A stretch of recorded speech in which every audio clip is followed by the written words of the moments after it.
할렐루야. 오늘도 살아계신 주님과 동행하는 복된 하루 되시길 간절히 축원합니다. 오늘은 주와 함께하라, 주와 함께하라 라는 제목으로 하나님 말씀 증거하겠습니다.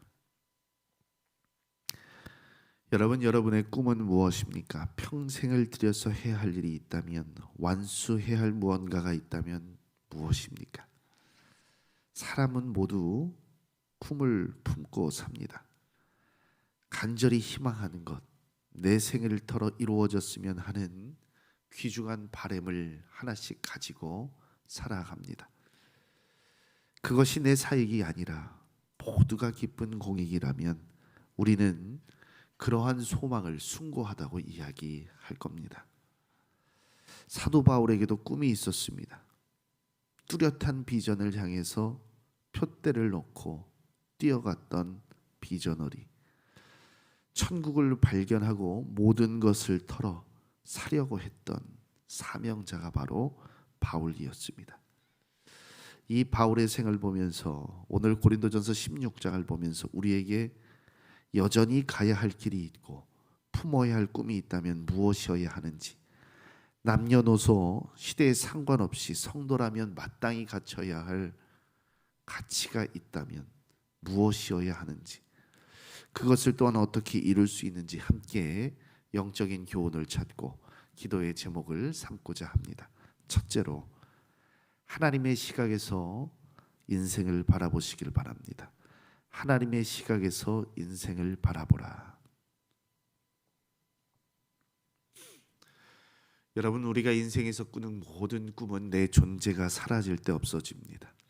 내 욕망의 끝이 내 종말입니다. 내가 사라지면 내 꿈도 사라집니다. 내가 없는데, 내가 이 세상에 없는데 무슨 기대가 있겠습니까? 하지만 거룩한 예수님의 꿈은, 성도의 꿈은 세대를 거쳐 이어집니다. 마치 사도 바울처럼 말이죠. 오늘 말씀에서 바울은 고린도 교회 거액의 연보를 요구합니다. 그것도 마치 맡겨놓은 사람처럼 당당하게 요구합니다.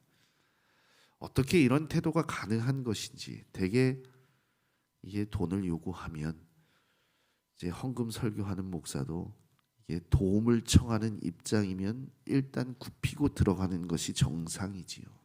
하지만 바울은 당당하게 요구합니다. 자, 오늘 말씀 1절과 2절입니다. 다시 한번 한 목소리로 함께 읽도록 하겠습니다. 성도를 위하는 연보에 관하여는 내가 갈라디아 교회들에게 명한 것 같이 너희도 그렇게 하라. 매주 첫날에 너희 각 사람이 수입에 따라 모아두어서 내가 갈 때에 연보를 하지 않게 하라. 아멘. 바울의 요구는 간단합니다. 연보하라. 누구와 같이요? 갈라디아 교회와 같이 연보하라. 수입을 따라 모아두라. 즉석에서 하지 않도록 각별히 신경을 써서 모아두라. 여러분은 어떻게 이렇게 당돌할 수 있을까요?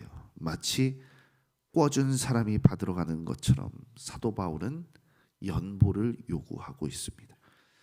이를 이해하기 위해선 우리는 연보의 개념을 먼저 알아볼 필요가 있습니다. 이 연보는 말 그대로 자발적인 모금입니다. 성인 유대인이라면 의무적으로 성전에 내야 하는 성전세가 아닙니다. 교회에 나가면 내야 하는 교회의 세금도 더더욱 아닙니다. 성도를 위한 자발적인 헌금. 그렇다면 어떤 성도일까요? 네, 바로 예루살렘에 있는 성도입니다. 그렇다면 왜 예루살렘에 무슨 일이 있었기에 성도를 위한 연보를 내야 할까요? 사도행전 11장에 보면 그 땅에 큰 기근이 듭니다. 그래서 예루살렘 성도들이 경제적인 큰 어려움에 빠졌더라라는 대목이 나옵니다. 그러니까 예루살렘 교회가 한순간에 가난해진 겁니다. 우리가 풍요의 시대를 살아서 그렇지, 당시 가난이란 매일매일 끼니를 걱정해야 하는 절대적인 빈곤입니다. 그래서 바울은 어쩌면 이들의 생명을 살리기 위해서 연보를 계획하고 있는 겁니다.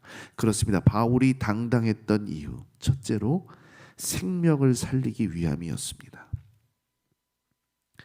예기치 않은 어려움으로 곤란을 당한 이들을 위한 연보, 생명을 살리기 위한 연보, 죽어가는 심령을 살리기 위한 연보, 바로 바울이 계획했던 헌금입니다. 그래서 바울은 당당하게 거침없이 말할 수 있었습니다. 둘째로 이 연보는 하나님의 꿈이었습니다. 바울은 이 연보를 통해서 예루살렘 교회와 이방 교회가 하나가 되는 일을 꿈꾸었습니다. 여러분, 당시 로마 제국에는요 4개의 기독교의 중심지가 있었습니다. 예루살렘, 안디옥, 알렉산드리아, 로마입니다. 그런데 고린도전서를 쭉 읽어오셔서 알겠지만 이들을 통합할 수 있는 리더십이 없었어요. 통일된 정경이 없었고요, 사상이 없었습니다. 마치 부스러진 과자처럼 지역과 출신에 따라서, 그 문화에 따라서 신앙의 성격을 달리했습니다. 어찌 보면 사도 바울이 그토록 할례와 율법 준수를 격렬히 반대했던 이유도 여기에 기인합니다. 사도 바울은 일치된 교회, 이방인과 유대인이 하나 된 교회를 꿈꿨습니다. 누가 주신 마음일까요? 하나님께서 주신 마음입니다. 물론 이것은요 당시 바울에게 보면 매우 굴욕적인 표식일 수도 있습니다. 왜냐하면 이방인 교회가 어떠한 마음을 품었건 예루살렘 교회에 종속된다는 의미이기도 했거든요. 거액의 연보를 갖다 바치면, 게다가 바울이 참 급진적인 사람 아닙니까? 이 바울에 대한 유대인들의 인식이 좋지 않았습니다. 저 사람 율법도 무시하는 사람이야, 할례도 무시하는 사람이야. 그래서 지나가는 과정에서 어떤 변고와 급작스러운 일이 있을지 모릅니다. 게다가 생각해보면 이 연보는요 바울이 평생을 거쳐서 이룩해 놓은 것입니다. 그럼에도 이러한 리스크가 있음에도 이 모든 인간적인 생각을 접고 바울은 하나님의 시각에서 하나님의 꿈을 찾아갑니다. 여러분, 사실 우리가 인생 살아가면서 문제가 무엇입니까? 우리 생각에는 안 되는 것 투성이에요. 사실 바울도 로마서 15장에 보면 이 연보가 어떻게 쓰일지, 과연 예루살렘 교회에서 귀하고 중하게 쓰일지 보장할 수 없었습니다. 그런 확신이 없었습니다. 그럼에도 바울은 거의 모든 지표가 불가능을 향하고 있지만 바울은 일생일대의 커다란 꿈을, 하나님의 꿈을 이루기 위해서 달려가고 있는 것입니다. 여러분, 이렇게 하나님의 꿈과 마음을 시원하게 해드리는 저와 여러분 되기를 간절히 축원합니다. 바울의 꿈, 이방 교회가 중심으로 예루살렘 교회를 돕는 일, 선교의 주도권이 넘어와서 오히려 선한 영향력을 거꾸로 흘려보내는 일. 여러분, 지금 바울에게서 무엇이 일어나고 있습니까? 하나님의 커다란 섭리로, 하나님의 시각으로 이 문제를 보고 있는 거예요.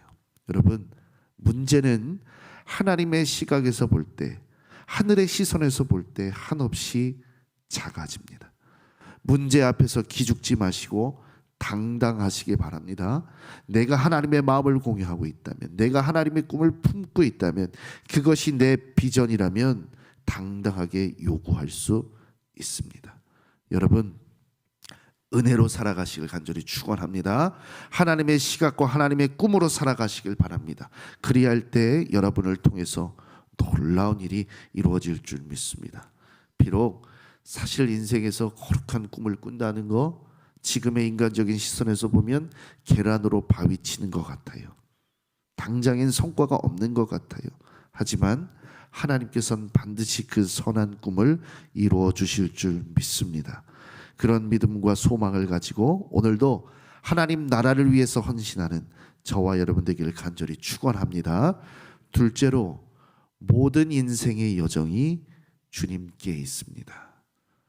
모든 인생의 여정이 주님께 있습니다. 여러분, 연보에 대해서 이야기하고 마땅한 헌신에 대해서 이야기하고 바울은요 어떻게 여정으로 이 여행으로 하나님께 영광을 돌릴지 구체적인 여행 계획을 발표하고 있습니다. 그런데 이는 단순히 여행 계획을 말하는 브리핑 수준이 아니었습니다. 모든 여정 속에서 주님이 함께 하심을 선포하는, 마치 장군이 순회하면서 승리를 선포하는, 저 고지를 점령하기 위해서 이렇게 해야 한다는 선언문과 같습니다. 왜요? 이것이 하나님의 꿈이었고 주님께서 함께 하심을 믿었기 때문입니다. 자, 바울은 말합니다. 9절입니다. 내가 광대하고 유효한 문을 열렸으나 대적하는 자가 많음이라. 무슨 뜻일까요? 그가 품고 있는 사명의 크기, 그것에 비례해서 바울의 반대편에 있는 대적하는 힘 또한 크다는 거예요. 하지만 바울은 말합니다. 13절입니다. 깨어 믿음에 굳게 서서 남자답게 강건하라. 너희 모든 일을 사랑으로 행하라. 아멘. 담대하라는 거예요. 강하라는 거예요. 마치 저 군대에 끌려나가는 저 군인들처럼 강건하라는 것이죠.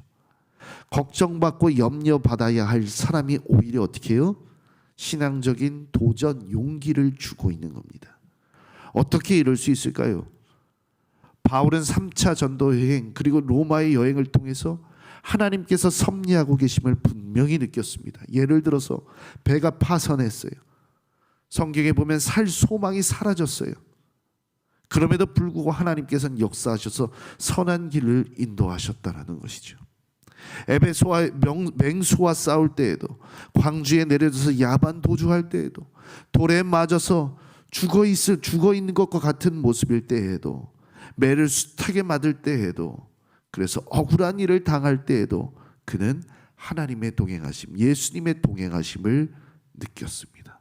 여러분, 어떠한 때에도 하나님께서 나와 함께 하신다는 임재 의식 가운데 살아가는 여러분 되시기를 간절히 축원합니다. 이러한 믿음이 우리 안에 있기를 간절히 축원합니다. 사실 우리가 인생을 살다 보면, 높은 이상을 가지고 꿈을 가지고 살다 보면, 그런 순수한 마음으로 가지고 살다 보면 많이 상처받을 때가 있어요. 왜요? 내가 품고 있는 이상, 이거에 비견해서 현실에서 만나보게 되는 그 결과는 너무나 다르기 때문입니다. 여기에서 부조화가 일어나기 때문이죠. 상처가 일어나기 때문이죠. 그래서 나중에는요, 조그만 상처에도 도전하는 걸 빠르게 포기하는 사람, 실패가 익숙한 사람이 되어버립니다. 아닙니다. 여러분, 그럼에도 고난 중에도, 어려움 중에도 우리 주님 함께 하십니다. 내 주님 나와 동행하시니 오늘의 고난의 길에서도 하나님의 꿈으로 나와 함께 하시고 성령으로 인도하시니 그 역경 끝에 주실 그 믿음의 결과를 주목하시는 여러분 되시길 바랍니다. 루터는 말했습니다. 대장장이가 쇠를 녹이고 굳혀 망치로 연단하는 것은 철을 부수기 위해서가 아니라 단련하기 위해서입니다. 여러분, 오늘도 나를 단련하시는 주님, 마침내 하나님의 선하신 뜻 가운데 사용하기 위하여서, 하나님의 선한 뜻을 이루기 위하여서 나를 쓰시는 그 주님 생각하면서 그 믿음으로 걸어가시는 저와 여러분 되기를 간절히 축원합니다. 끝으로 다시 오실 주님을 고대하라입니다. 여러분, 사도행전, 로마서, 고린도전서, 이 고린도전서 16장으로 오늘부로 끝이 나지만 하나님의 꿈과 하나님의 비전은 여전히 현재 진행형입니다. 우리를 당신의 꿈으로 초청하시고 사명 가운데 부르십니다. 우리의 인생이 사실 가시밭길이죠. 그럼에도 불구하고 주님께서 함께 하십니다. 우리가요, 흔들리지 않기 위해선 다시 오실 주님을 주목해야 합니다. 재림주로 이 땅을 다스리시고 또한 우주를 섭리하시는 그 주님, 다시 오실 주님을 기대하면서 오늘 걸어가신 여러분 되시길 바랍니다. 22절 바울은 말합니다. 만일 누구든지 주를 사랑하지 아니하면 저주를 받을지어다. 우리 주여 오시옵소서. 우리 주여 오시옵소서. 바울은 편지를 끝내면서 저 재림의 때를 말하고 있습니다. 우리 주님이 다시 오실 때, 우리 주님께서 다시 오셔서 무너진 정의를 세우실 때, 실현하실 때, 그 명예가 드려 높여질 때 그 회복의 때를 바라보고 있습니다. 여러분, 우리 주님께서는 다시 오십니다. 재림주로 다시 오셔서 우리의 이 땅 가운데 우리를 영광 가운데로 인도하실 줄 믿습니다. 그렇다면 주님 다시 오셔서 우리에게 물으실 거예요. 너 뭐 했니? 그때에 우리가 이런 교회를 이렇게 섬겼습니다. 헌신으로 하나님 나라 세워갔습니다. 사랑 안에서 긍휼을 베풀며 살았습니다. 그렇게 간증할 수 있는 저와 여러분들에게 간절히 축원합니다. 내가 오늘 예수님의 몸된 교회를 주님 마음 가지고 하나님의 꿈을 품고 섬길 수 있다면, 여러분, 성도의 헌신을 통해서 하나님 나라에 세워지는 줄 믿습니다. 그 헌신과 희생을 가지고 오늘 하나님의 마음 시원케 해드리며 하나님의 꿈과 비전 이루어드리는 저와 여러분 되기를 간절히 축원합니다.